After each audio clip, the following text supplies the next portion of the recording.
Hello, everyone, and welcome back to another one of your podcasts over here with Albert Ramos. And today we're going to be talking about a very interesting topic that a lot of people really don't know about. And this is something that I will caution you with, right? And this is the reason why I'm doing this podcast today is because, you know, even as Marines, especially when you reach the staff NCO level, right?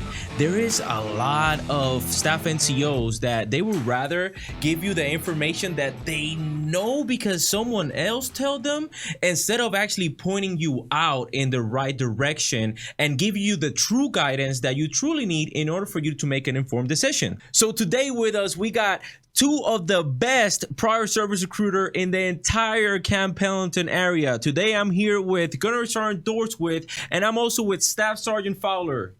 Guys, welcome. How you guys doing today? Good, great. Thanks for having us. Yeah, awesome. Yeah, no problem, guys. So obviously, I want them, before we start talking about the very interesting podcast that we have today, I want, for you guys to introduce yourself, talk to you guys about, your career so far in the Marine Corps and what has brought you guys to today. Who wants to start? Right, I'll start. Staff Sergeant Fowler. I was in 4 years active duty. I got out for 3 years. So a lot of the Marines that come talk to us and we get the chance to help out, I was that exact Marine in 2010. Gotcha. I got out, didn't know really what the reserves were. That kind of information wasn't given out back when I got out of the Marine Corps. I done 3 years as a civilian. I done a year of college. I didn't enjoy being out. I missed more of the Marines than the Marine Corps. Yeah. And I contacted one of me back in 2013 and I joined the AR program. Well, what's AR for those people that don't know what they are? It's the Active Reserve Program. You're full-time active duty in support of the reserve component. We'll talk more into it when we get into it. Got you. And I've been back in since 2013. I'm an Aviation Ordnance Marine, and I've been prior service recruiting just a little under a year. Okay, sweet. Gunny, what about you? So I came in 2006. I started off as an active duty Marine. I did 9 years on active duty, a couple of deployments. I hit up about 30 some odd countries. Needed a chance to slow down. I originally started as a CBRN Marine, moved to become a V-22 crew chief. And when I joined the Marine Corps, I talked to that recruiter and I picked up that benefit tag that said travel and adventure. And that's what I wanted. That's how they got you, huh? That's how they got me. And you know what? Sometimes you got to be careful for what you wish for because I got it and I got a lot of it. Yep. By the time I got back from my third deployment, I had a little bit more time overseas than most of my senior staff NCOs had. And I spoke to the monitor, asked them to, give me a chance to stand up one of the squadrons on Camp Pendleton. And I was pretty much told, hey, we're stabilizing you for another deployment. At that point, I was up for re-enlistment. I said, fine, I'm getting out. Doing my checkout process, the monitor was telling me, hey, I'm going to give you a RE3 Oscar code for denying orders since I didn't want to go on this deployment. On the way out the door, my CO sat me down, picked my brain a little bit, asked why I was leaving. I was a good Marine, a Tier 1 Marine, had a solid career behind me. And I let him know I just needed to plant some roots, needed some time to be a husband and a father instead of a guest and a visitor in my own home. Ooh. And so on the way out, he mentioned the AR. He said, why don't you go to the active reserves? So me, with my knowledge base at almost a decade in the Marine Corps, I said, sir, I need a steady paycheck. I can't do 1 week in a month, 2 weeks a year. Yeah. He chuckled a little bit under his breath and then sent me on my way to talk to the PSR. Since 2015, I did a direct session from active duty to the AR. I think I had a 6-day break in service. Came over to the active reserve program, been there ever since. Loved it. I did one deployment in the 5 years. I was at an active reserve squadron, which is really a reserve squadron. We went to Spain for 7 months, which didn't really feel much like a deployment. Had weekends off, got to drink. That's not really what a deployment was for me coming up. And it gave me an opportunity to realize that being a PSR, I could help bridge that gap between the active duty force and the reserve force and help spread that knowledge for Marines that are getting out, letting them know that they have options other than just, following through with the directions and directives coming down from higher for deployments and others. So you just, oh my goodness, we can just end the podcast right here, right? No, because you just gave a lot of valuable information, right? Absolutely. And before we start with the questions that we have, I'm interested in knowing, right? So you said that you denied orders and you got a very specific code, right? Yes, sir. What does that code mean? So for anyone that denies orders to go to a special duty assignment school, denies orders to go overseas, denies orders to extend for a deployment, the Marine Corps uses the RE3 Oscar code as a means to direct Marines who are essentially denying orders, telling them that they're not eligible for a bonus, they're not eligible for a lateral move, re-enlistment in that specific component. So me doing that on active duty, I was being threatened essentially by the monitor, like, hey, either you stabilize for this deployment or you're not going to be able to re-enlist, not going to be able to take a bonus on the active component in the military.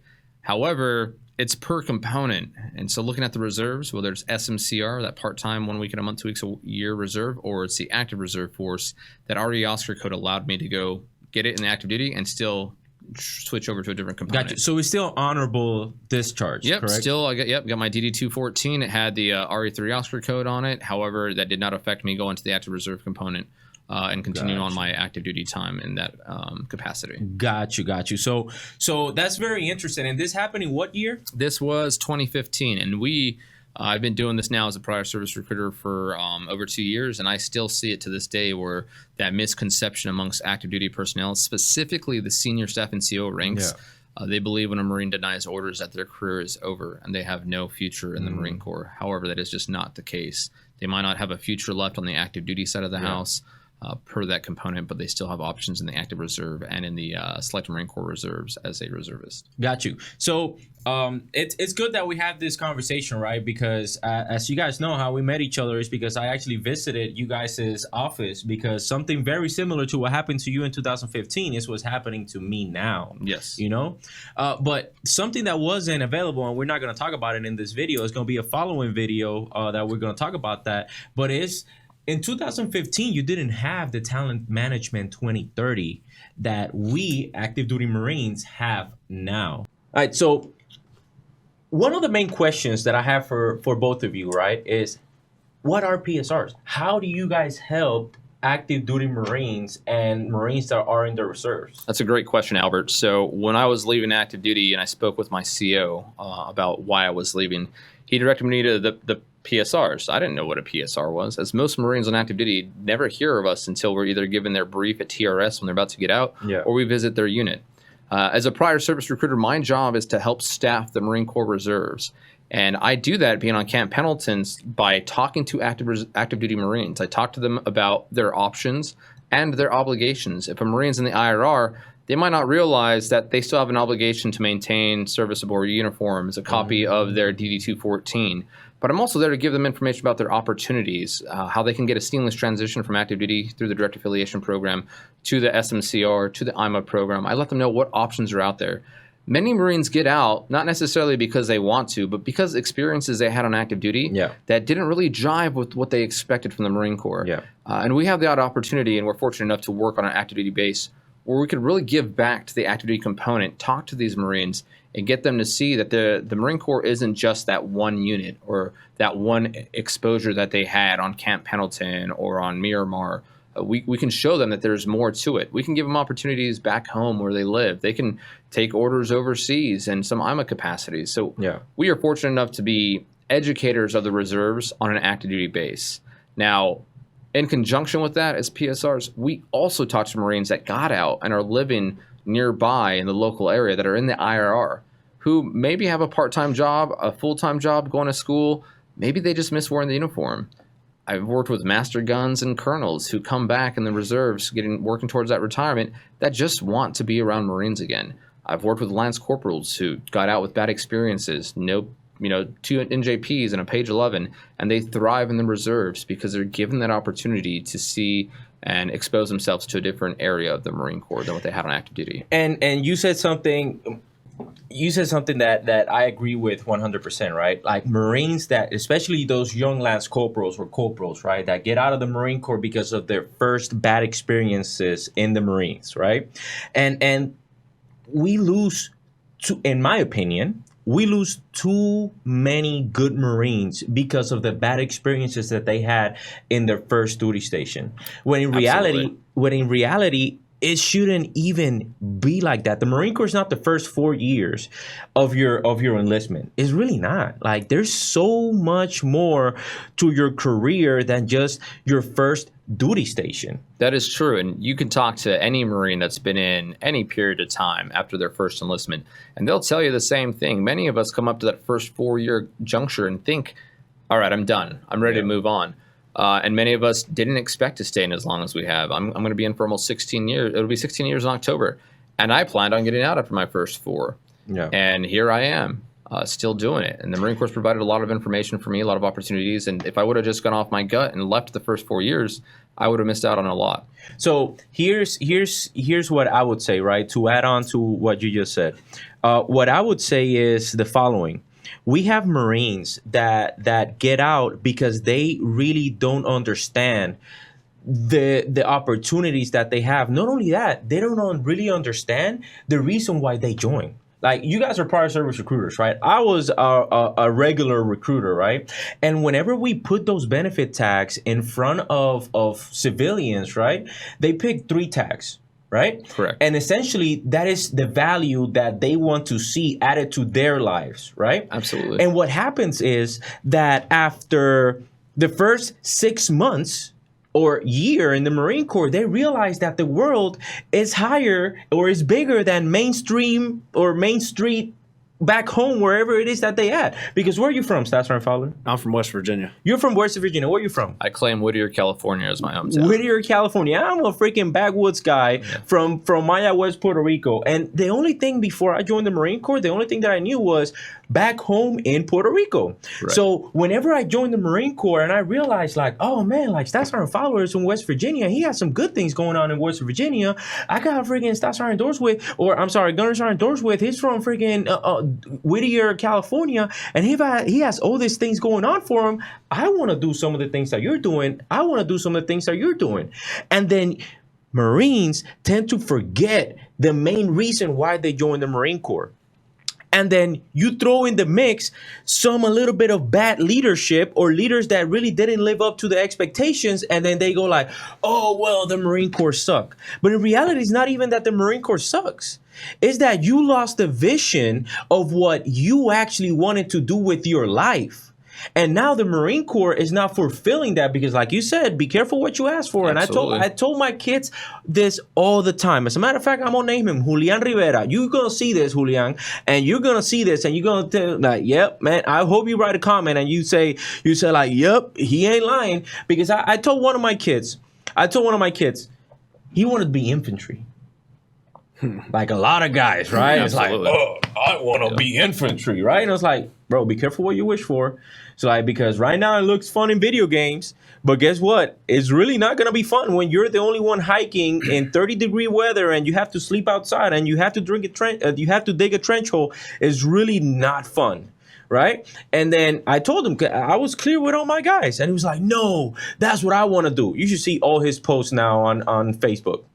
Oh, I believe it. We see that all the time, too. We got guys that come in the office that joined and they wanted to do one thing. They got the one thing that they wanted. And like you said, you got to be careful what you wish for. Yeah. I wanted to go Especially overseas. in the Marine Corps. I wanted to see the world, and I saw it. So you mentioned some of the programs that the PSR office, right? Yeah. And a lot of people don't know what the Ima program is, the DPA, the Affiliation program. Hell, I don't even know what those programs are, right? So can we start breaking down the programs, especially one that I'm really interested on? It's called the Ima program. I know a little bit about it. I know you guys are the experts. So what is the Ima? Well, I would say that the best way to break them down is to realize that there's 4 of the major components. So to answer your question, the first one that we're going to discuss is the IMA program. It's an individual mobilization augmentee program. So you take an active duty unit that has a shortfall somewhere in its TO.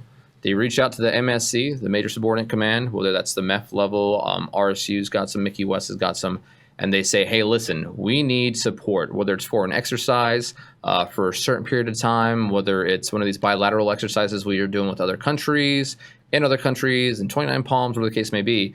And they have that advertised to the MSC saying, we need a gunnery sergeant comm chief. And then the MEF reaches out to us, throws out a report, says, hey, these are all the spots that we're looking to fill, all these billet identification codes or line numbers, as you can kind of think of it as. Yeah. And they say, we need these filled, and we need a hot fill for a gunny comm marine. So we as PSRs, we look for those Marines in the IRR, we look for those Marines that are about to get out, and we help them kind of join that active unit as a reservist. Now, just like with the SMCR, they're only required to wear a uniform 38 days a year. Mm-hmm. But instead of working at a reserve unit, they're working at an active duty unit, fulfilling that shortfall in their TO. Many active duty Marines at units across the Marine Corps have worked alongside IMA Marines without even knowing it. You may have worked with a captain, a gunny, a sergeant that was there for a month or two, and then you never saw them again. More than likely, that was a reservist that was on orders for those 2 months.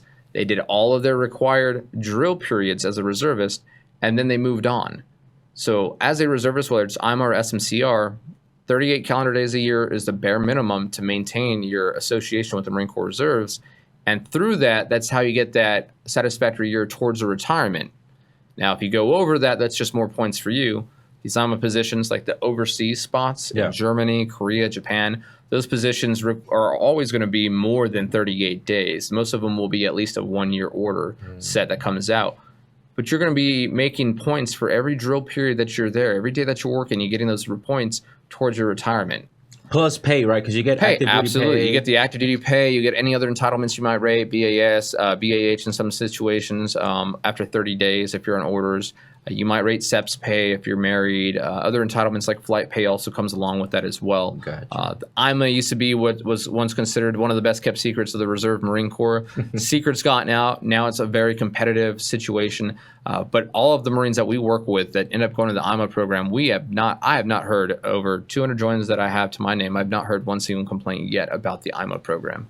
So it's an opportunity for Marines that are close to an active duty installation to work as a reservist with an active duty unit for a short time. Okay. Now, what are some other, programs that Marines don't know or they think they might know? Because, a Lance Corporal knows everything, right? So what are some of the programs that Marines don't know or think they know, but in reality they don't, and they come with a lot of misconceptions to your office? Well, I would say I'll turn this one over to Staff Sergeant Fowler. So out of the 4 programs, we talked about the IMA. We hit on the active reserve a little bit, or the AR program. I'll let him talk about the direct affiliation program, because that is probably, being in our current geographical location, that is our bread and butter in our office, where we are helping the active component Marines switch over seamlessly to the reserves.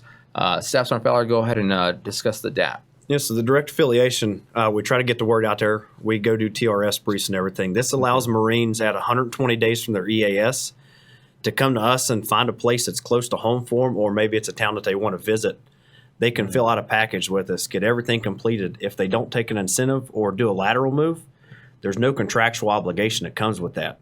So what that means for the Marine is they can get orders in TIFRs from RA that says that they have a spot at this specific place. If their situation changes anytime in that period, they're able to drop those orders. They either, after their EAS, if they don't check in 30 days, they get dropped to the individual ready reserve. If they do check into the unit, what the direct affiliation provides for them is 6 months free of medical and dental after they get out. And for a married Marine, that's right around $2,000 in the first 6 months you're getting out.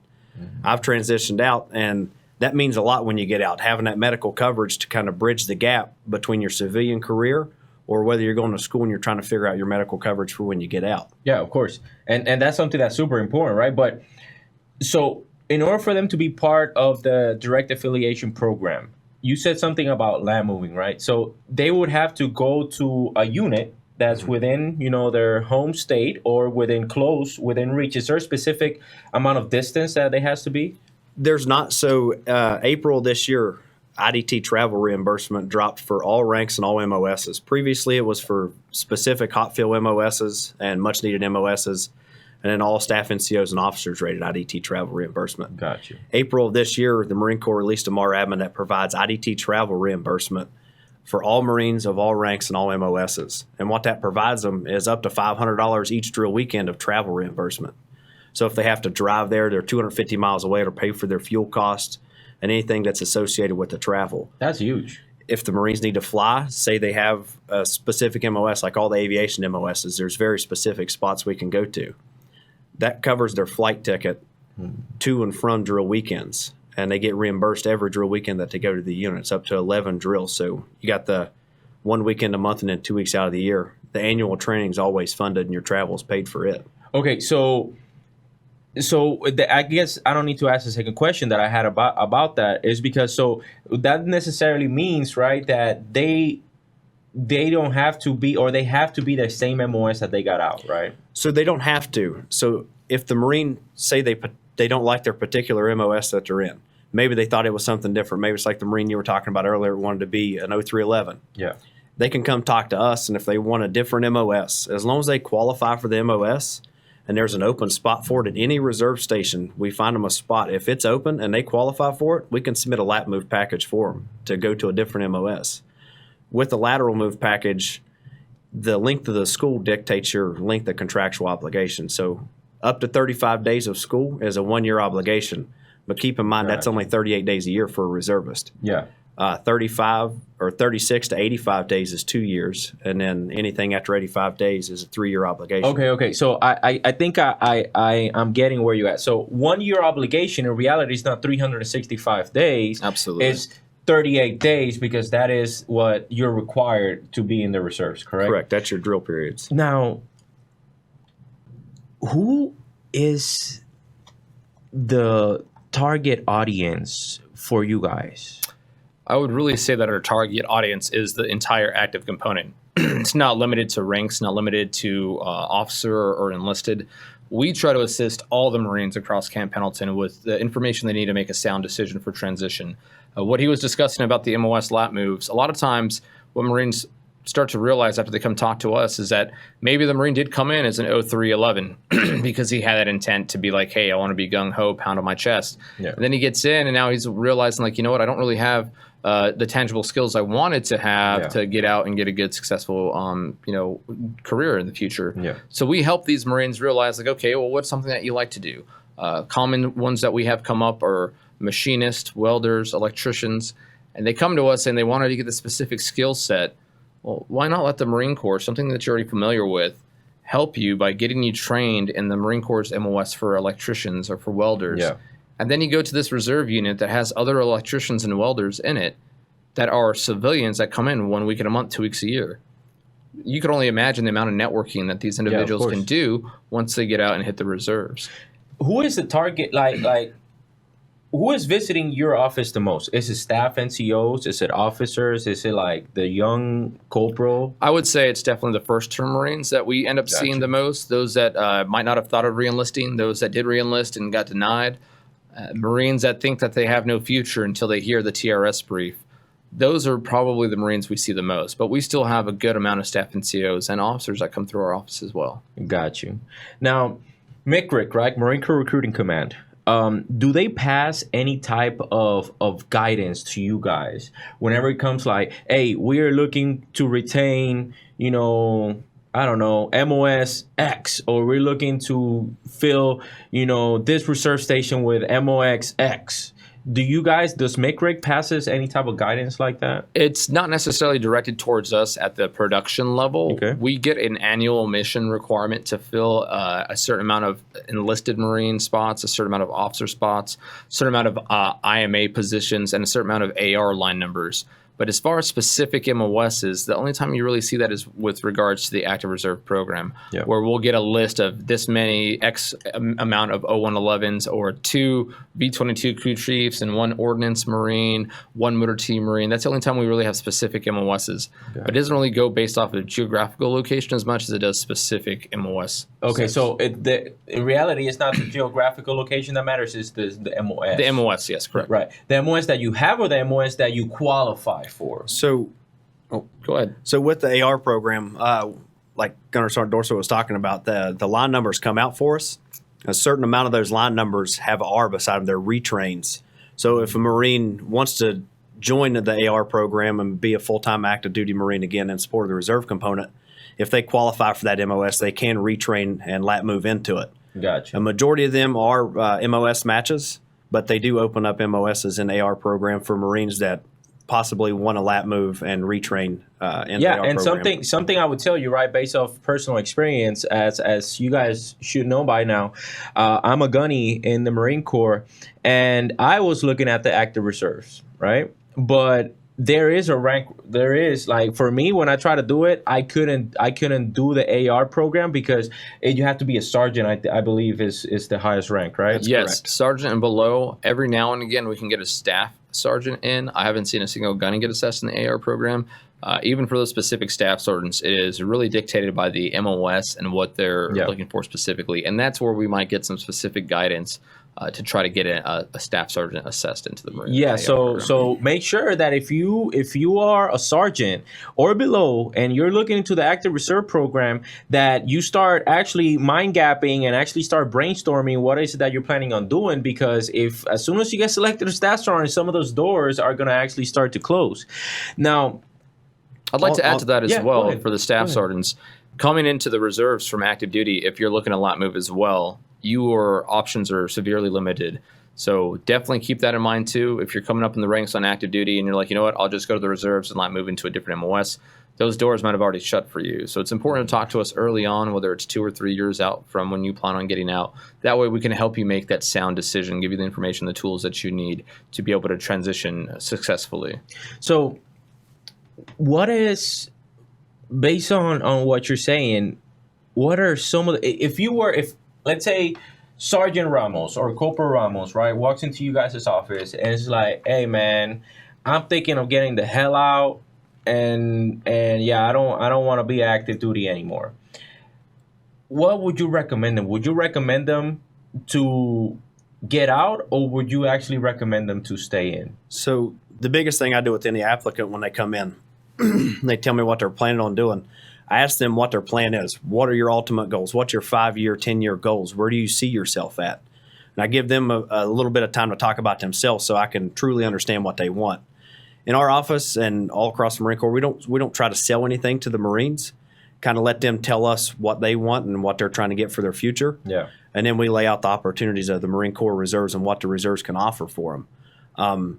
I also let them know if they have an inclination about active duty, explore your options on the active duty side and explore your options on the active or on the reserve side, and then we give them all their avenues for the reserves and kind of let them make an educated decision about what they want. Yeah, and believe it or not, it's the same thing when you're a recruiter, right? It's like a lot of people say, oh, my recruiter lied to me, or my recruiter did this to me, but it's the same thing. It's like all you're doing is showing them, demonstrated them how is it that the Marine Corps is going to be able to help you to get to where you need to be at, right? Absolutely. So a lot of people, I hate when people say, oh, well, my recruiter lied to me, or this is not true. It's like, actually, it's not. It's just that you didn't put in the time and effort that you needed. You didn't make it a priority. A lot of Marines think, man, and this is definitely something that I wanted to think about. It's like a lot of Marines think, right, that just because you joined the Marine Corps, that everything that you want is going to automatically pop up and all the opportunities are going to be there for you. When in reality, that's not the case. If you want something, if you want to be successful, and this applies in the civilian sector and applies in the Marine Corps, if you want to be successful at a very specific thing, you need to make it a priority. And how do you make it a priority?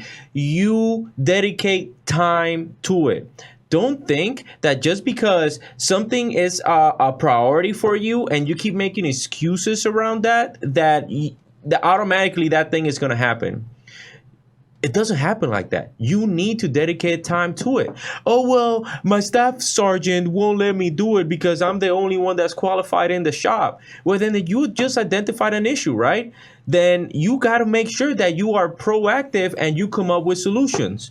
Lance corporals and corporals, and even some sergeants, are great at identifying problems because you already know the ropes when you are in active duty, right? It's like, oh, that's messed up. That's messed up. Great. What's your solution? Because the same standards when you and me came in, you came in what year? 2006. Oh man, you also came in 2006. So the same qualifications that were back then are not the same qualifications that are up to standard now. I'll break it down. I'll give you guys a little break from talking. I'll break it down what I mean by that, right?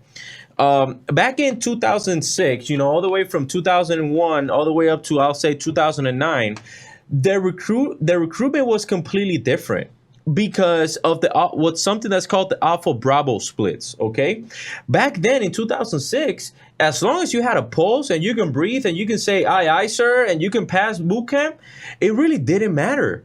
The ASVAB wasn't really that big of a deal, But now it's completely different. Now the Alpha Bravo split, at least when I left, my Alpha Bravo split was 72%.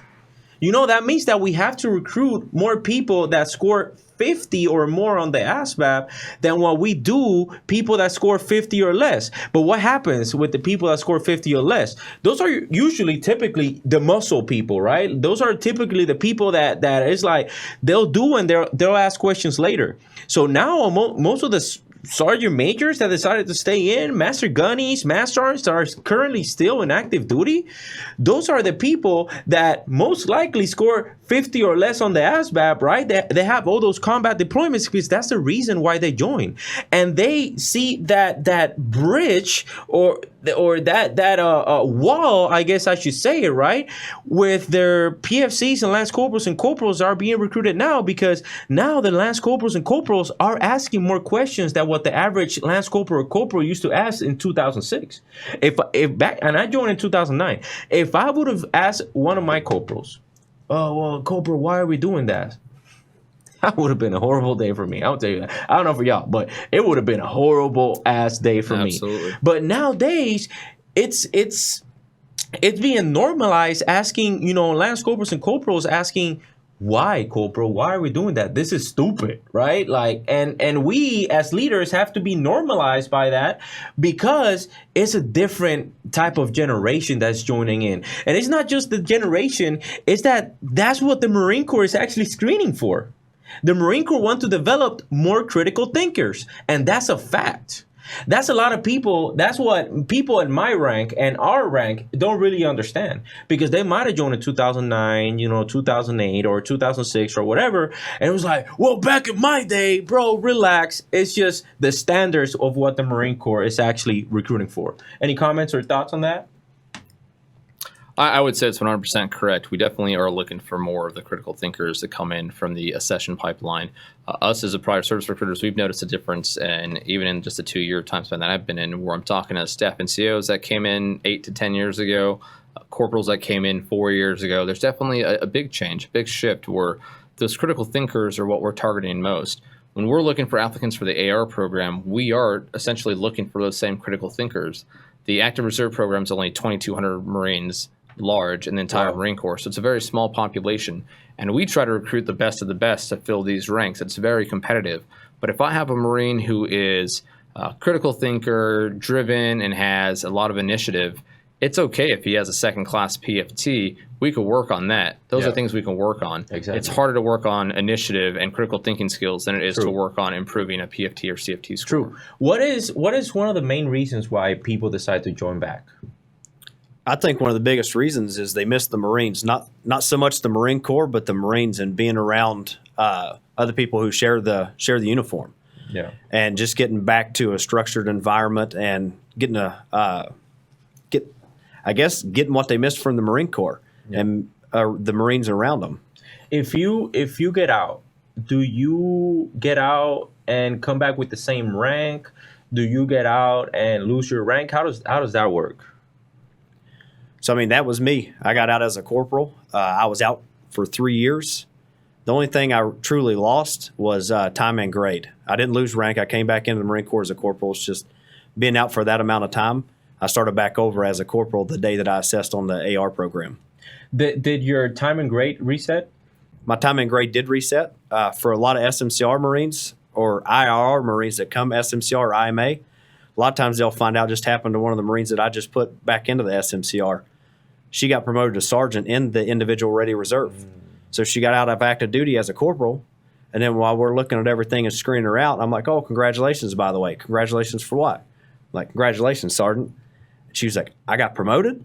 So a lot of Marines see that when they come back, especially IRR Marines. They don't know that they got promoted, or maybe they did know, they just never got a promotion warrant. And it happens a lot with a lot of the Marines we talk to. Got you. And something that I want, right? Because I truly hope, and honestly, we need your help sharing this, right?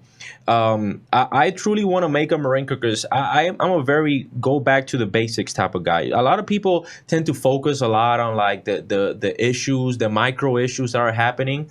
But in reality, I like to focus on the macro things of what we need to do, and we need to go back to the basics, in my opinion, right? And one of the most basic things that we can do as Marines is understand what is it that you're losing whenever you get out. like, what is it that you lose when you get out? Because I want y'all to share this video to that friend or that Lance Corporal that's going as a year and a half out, right? Because that's always when Marines tend to freaking be like, oh, I'm getting out. And all of a sudden, they don't have to do PFT, they don't have to do CFT, they don't have to attend PME. That's because, oh, I'm getting out. Man, I don't care you're getting out. You're still going. You're still a Marine. Do you still wear the uniform today? Yes. Then you're going to these things, right? What do they have to lose when they get out? I would say for the majority of the Marines that we've spoken to in the office over the last couple of years that are coming from the IRR, the number one thing that they miss is that shared connection, the brotherhood, sisterhood, the camaraderie, that sense of belonging. Sometimes Marines leave with that sour taste in their mind of what the Marine Corps really was. And they go out to the civilian sector, they get good jobs. Some of the individual Marines that I've got into the reserves make 6 figures a year easily. Yeah. But they come back because there's something about it. We didn't go to the Army's recruiting office. We didn't go to the Navy's recruiting office. Maybe it was only the Marine Corps office was the only one that was open. And we wanted something more. And a lot of times, and Staff Sergeant Fowler can attest to this as well, it's not necessarily we want to come back for the formations. We don't want to come back for the PFTs or CFTs. We want to come back to hang out with our brothers and sisters. Yeah. We want to come back to have that sense of belonging. There's nothing like working with a bunch of Marines. You go to work, you talk a little bit of trash, have fun, get the job done. A lot of times in our office on Camp Pendleton, Del Mar Beach, I'm hanging out with my friends doing paperwork. Yeah. I'm leading them, teaching them, training them, and I'm getting that sense of pride, which is something that's not easily found in the civilian sector. It's not. And I get that from all ranks, enlisted, commissioned officers, senior enlisted, junior Marines. That's what they're missing. You'd be surprised, those of us that have been around long enough, even if you've been in for only a couple of years, you might have a corporal or sergeant you worked with that was leaving, and out the door, they're giving the bird to the EGA. They're saying, I'm done with this. I'm over the Marine Corps. They had that really bad experience on active duty, and they walk away. I promise you, those are the first Marines that when they get out, they buy that Marine Corps veterans hat. They buy a Marines t-shirt, Marines jackets. They join the local VFW, and they tell stories of their times with their Marines, their brothers and their sisters. And that's what gets them thinking about, man, those were some of the best times of my life. Yeah. You might not realize it in that moment, but when you're hanging out with your brothers and sisters in uniform at a smoke pit, waiting in line at the chow hall, telling jokes, talking about 2 weekends ago at this bar, that's what you miss, are those shared experiences. And that's what they lose when they get out. Some might have better experiences on the civilian side, by all means. The grass isn't always greener, but there is definitely a camaraderie piece and a sense of belonging, a sense of pride that they lose. Yeah, and what I would like to do is, if you got out and you're watching this video and are considering of possibly coming back in or whatnot, what are some of the things that you miss? What I want to know, because I study this, right? At the macro level, at the big picture level, what are some of the things that force you to get out? Like, I want to know. It's not because I'm going to go to your unit or to your sergeant major, like, listen, this is why James Fowler got out, Nah, I personally, truly want to know, what was it that pushed you out or you stopped seeing the value in the Marine Corps? I truly want to know. Now, I asked you guys a bunch of, I think, right, hard questions, because I have a lot of respect for you guys coming to talk to me about this, and me having to ask you guys, all these hard questions. Now, I do have 2 good questions for you guys, right? Does the PSRs, or, the 4 components that you talked about, do they offer bonuses? What is it like? Let's say I'm a Marine, right? I'm super qualified, but I have a sour taste, and you guys are trying to recruit me into the PSR program, right? Or one of the active components. What are some of the things that you guys will offer them? So right now there's the Enlisted Affiliation bonus. It's a $15,000 bonus. It has all the MOSs that rated the MAR admins out there for it. If you qualify for it, you rate the bonus. We submit the EAB SOU up. It goes with your package. It goes in TIFRs. And then it gets sent back. It has a bonus control number on it. As soon as you check into the unit and S1 runs that, at $15,000, it's a lump sum. It does get taxed, but unlike other bonuses in other branches, it's not a paid over the time of your enlistment. It's one lump sum. It comes straight to your bank account. Tag them. We also you got friends. Tag them. We also have officer aviation affiliation bonuses. We have the JPES, almost like the composite score bonuses, where if you come back as a corporal, you're just shy for sergeant, we can help you get that bonus, the composite score bonus too. Pilots come back, they get bonuses for pilots as well. So there are a bunch of incentives and bonuses out there for these Marines. How many spots do you guys usually have for those bonuses? So the bonuses continue until RA runs out of money. So the EAB bonus has been out this whole FY22, and they're still having money. We're still submitting Marines today. We submitted a Marine today with the EAB incentive. Some of the bonuses dry up quickly. So they released the SRB bonus, which was for staff NCO officers, senior sergeants, and that monetary bank account went dry really quick. Those bonuses were in the form of $10,000 to $20,000. I think it was only open for about 4 months before RA ran out of money. The EAB, like Staff Sergeant Fowler was saying, is still currently open, but the more submissions we get for it, the smaller that pot gets. Luckily, we're running into the next FY starting October 1, so those bonuses will hopefully reset. We'll have a whole new pot of money for Marines to take advantage of. By all means, all of us here in the San Diego area on Camp Pendleton and MCAS Miramar, we want to give every Marine a bonus that comes back. Not all MOSs qualify, but if yours does, we are the first ones to offer that to you. Now, let me ask you this, right? Because there's got to be Marines that right now, because I already know it, some of you guys are going to watch this video and some of you guys are like, no, man, screw them. You know, like, I'm getting out. I don't care. They're just saying this to recruit me, right? But there's a lot of them, right, that are going to be like, oh, man, I should really need to go talk to those guys. At least have a conversation with them. Where can they find you? So they can look us up on Facebook. We do have a Facebook page. The easiest way to find us is to Google San Diego PSRs, Camp Pendleton's PSRs. We can give our direct office line out now. I'll go ahead and say it. It's 760-725-9669. You could also reach us at 760-725-9638. Those go directly to my office where I have myself and 3 production recruiters. And we are always available to assist Marines with questions. We get guys that come in and gals that come in a year or 2 out from their EAS. We got Marines that are a month away from falling off contract completely that have been in the IRR for almost 4 years. We're willing to help anyone. I know it seems like it might be a recruiter man just trying to sell me on something, but really we're adamant about helping everyone we can. If you want to join, great, we'll help you out. If you don't, we're not going to push anything down your throat either. We're not those guys that are going to try to force you to do something. While we have a quota to fill, we know that it's easier to help Marines and fill that quota than to try to convince somebody to do something they don't want to do. None of us in San Diego want that on our conscience. And trust me, guys, if they are here in this podcast, it's because I vetted this information. Okay, I would not have them here if they were just trying to sell you something. This guys are really here to help you out and to get what is it that you need out of your career. Gentlemen, we have reached the final portion of this podcast. Are there any closing thoughts or any last things that you guys would like to say? I mean, the biggest thing I'd like to say is the information's free. It's just what they do with it. It doesn't hurt to come down to the office, get the information from us. We're not going to try and pressure anybody into doing anything they don't want to. It doesn't even have to be about reserves. If Marines just want to come in and talk and just kind of get information about what we can do for them, feel free to come down and talk to us. We're there all day. There's myself, 2 other production recruiters, and then Gunner Sergeant Dorswitz, the staff NCOIC. We're always there to give information out to Marines that need it. Awesome. I'd close with this, Marines. We are force multipliers. You might have a corporal, lance corporal, staff sergeant, gunny that's getting out that could benefit from this information. If every one of you that sits down and watches this podcast at least passes off a portion of this information to somebody you work with, we can help out a Marine tremendously. Myself personally, if I wouldn't have gotten that information from my CEO when I was about to get out after 9.5 years, that the AR program might be something for me, who knows where I would be. Since I went AR, I've been able to finish my bachelor's degree. I'm now a gunnery sergeant on production in San Diego. I'm married with 3 kids. I'm almost done with my master's degree, all paid for by the Marine Corps because I continued my service past my EAS.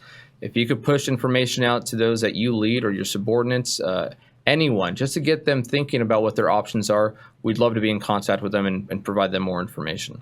Yeah, so I definitely appreciate you guys taking your time to come over here and get this information out to the Marines because I'm a huge believer in this.